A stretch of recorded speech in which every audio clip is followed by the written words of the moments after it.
Chapter 2. Arrested. Finally, unable to bear the sight of the happy couple, Fernand rushed out of the house.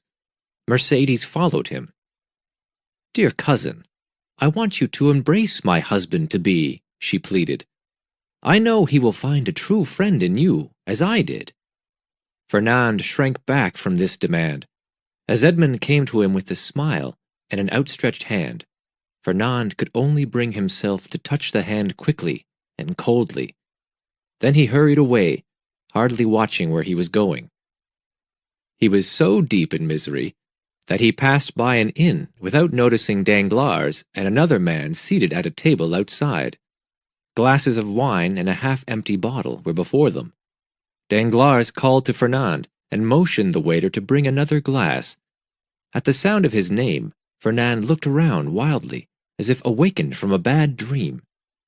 "You called me?" he asked. The second man at the table was the Dante's downstairs neighbor, a man named Caderousse.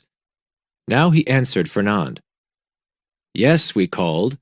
When we see a young lover running madly through the streets, we know fate has dealt him a blow, so we offer him some wine." With that, Caderousse filled the third glass, but spilled wine as he poured. He had already had 7 glasses. Fernand sat down with a groan. Ignoring the wine, he buried his head in his hands. "Why didn't the sea swallow him up?" he cried. "Other men leave and never return. Why must Dantes come back to claim Mercedes?" Caderousse turned to Danglars and winked. "See, Danglars, you have a brother in misery. You are united in your hatred of the handsome and lucky Edmond Dantes." Danglars had only drunk 1 glass of wine, so he was still thinking clearly. As he looked at Fernand's agony, his scheming mind began to form a plan for using the unhappy soldier for his own revenge. He said lightly, "In stories, one lover gets rid of a rival by a well-placed knife thrust.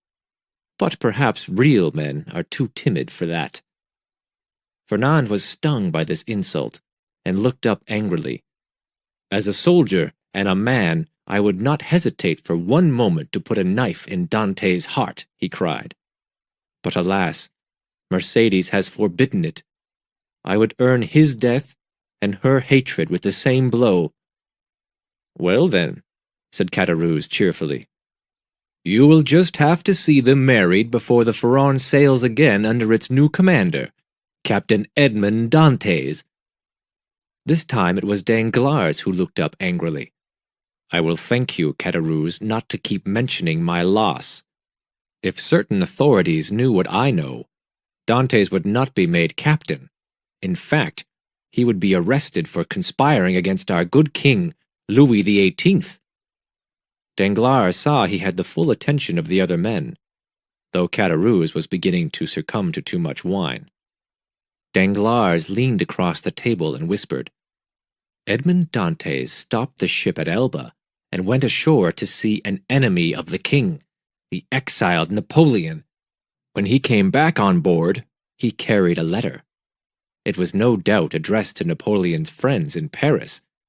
Then after we docked, he asked Monsieur Morel for a leave of absence, not only to get married, but to take something to Paris. It must be that letter."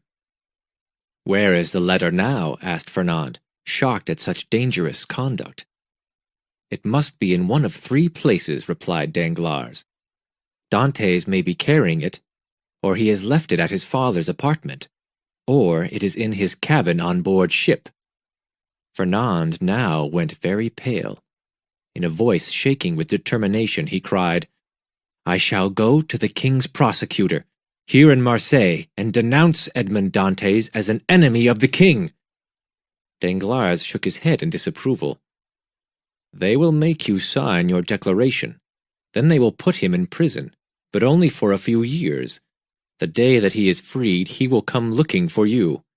He will attack you, and you will have to defend yourself. As a soldier, you are experienced in fighting, and you may wound him fatally. Mercedes will hate you for that, but then she would already hate you for denouncing him in the first place." Fernand's shoulders drooped. "You are right. I can do nothing to him." "There is a way to do it, I think," said Danglars. He ordered a waiter to bring pen and ink and paper. Then he wrote a letter with his left hand, so his handwriting would not be recognized. He put in all the facts he had told Fernand and Caderousse. He signed the letter, "A Friend," folded it in two, and addressed it to the king's prosecutor. Fernand took the letter and read it aloud, with much satisfaction. Caderousse, though very drunk, made an effort to follow the reading. "Oh, that is a terrible thing to say," complained Caderousse. "Dantes is my neighbor, and I know this would break his father's heart." He reached out an unsteady hand to grab the letter, but Danglars quickly snatched it from Fernand and crumpled it into a loose ball. Then he said with a laugh, "You are right, friend Caderousse. We were only making a joke. I never meant to send such a document, because Dantes is my shipmate."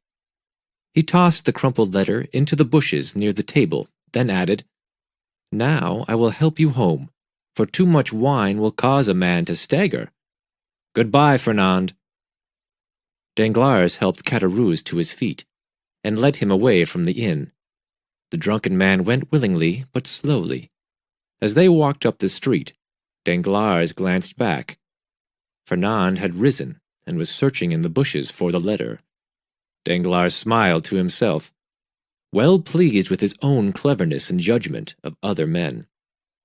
Near noon the next day, a procession of people in their best clothes walked to that same inn. In the lead was Edmond, his handsome face aglow with happiness. Mercedes walked at his right, linking her arm with his. She wore a long, flowing white gown. Its style was simple but elegant, making her look more like a Greek goddess than a 17-year-old girl of Marseille. On her head was a circlet of fresh flowers. Her eyes were shining. Edmond had a single flower pinned to the jacket of his sailor's dress outfit. A similar flower adorned the lapel of old Monsieur Dantes' best black coat. He had brushed the coat well and polished its steel buttons. A three-cornered hat sat on his white hair at a jaunty angle. He walked in the crowd just behind Mercedes. After them walked Monsieur Morel, the shipowner, whose presence was a great honor. With him was Fernand, who was so pale that some wondered if he were ill. Then came Caderousse, Danglars, and all the sailors on the Pharaon. They were accompanied by their wives and sweethearts. This, then, was the procession heading to the engagement luncheon of Edmond and Mercedes. The inn was closed to outsiders that day, and all the tables had been arranged to form one long one. Mercedes sat midway, with Monsieur Dantes and Fernand on either side of her. Edmond sat across from them, between Monsieur Morel and Danglars. The rest of the group seated themselves as they chose, with much noise and good-natured shoving. Toasts to the engaged couple were offered first by Morel, and then by Monsieur Dantes. Soon the innkeeper and his helpers began a parade of special dishes to the celebrators. These dishes included lobster and sausages cooked in 5 different ways. The platters were decorated with clusters of tomatoes, parsley, and onions. Edmond and Mercedes were too busy gazing at each other across the table to bother eating. Edmond could not stop smiling, for he considered himself the happiest man in the world. Caderousse led all the guests in eating heartily, all, that is, except Fernand. He only picked at his food while nervously watching the door that opened to the outside. After a while, Edmond stood up and took out his pocket watch. "My friends," he announced, "I have a surprise. With Monsieur Morel's help, Mercedes and I have been able to rush through the many papers required before a marriage may take place. Therefore, this is not an engagement feast you are eating, but a wedding feast." He looked at his watch. "We will be married in exactly 1/2 hour from now. The mayor awaits us." This announcement caused a sensation, and several cheers went up. There was one last toast, then everyone assembled at the door. ready to make the walk to the town hall into a happy parade. One of Edmund's shipmates threw open the door, only to find 2 soldiers standing there. They pushed the sailor back into the room and motioned the others to move away. A magistrate entered, wearing his official black robe. "Where is Edmund Dantes?" he asked. Edmund dropped Mercedes' hand and stepped forward. "Here, sir." In a cold, official voice, the magistrate said, "I arrest you in the name of the law. Follow me." He turned and started out. Immediately, the 2 soldiers placed themselves, one in front and one in back of Edmund, and waited for him to obey. Edmund was too shocked to move. "Arrested? Me? Why, sir?" he cried. "I have done nothing. This must be a mistake." The magistrate turned back for a moment. "I have been ordered to arrest Edmund Dantes, and I am arresting Edmund Dantes. The reasons will be told to you by the king's prosecutor. Now come along." Monsieur Morel, though greatly disturbed, knew that this was the way the law did things. He whispered, "Go, Edmund. This man is only doing as he has been told. When you see the prosecutor, it will all be cleared up." These words calmed Edmund, and he said almost cheerfully to the magistrate, "Sir, I am at your service. I wish that we might go quickly, so that I may return the sooner. I have important business to attend to in a half-hour." At this, there were laughter and cheers. Several sailors shook Edmund's hand, and the women waved their handkerchiefs. But Mercedes had turned pale. Edmund gave her a quick smile, and with head held high, he marched out between the soldiers.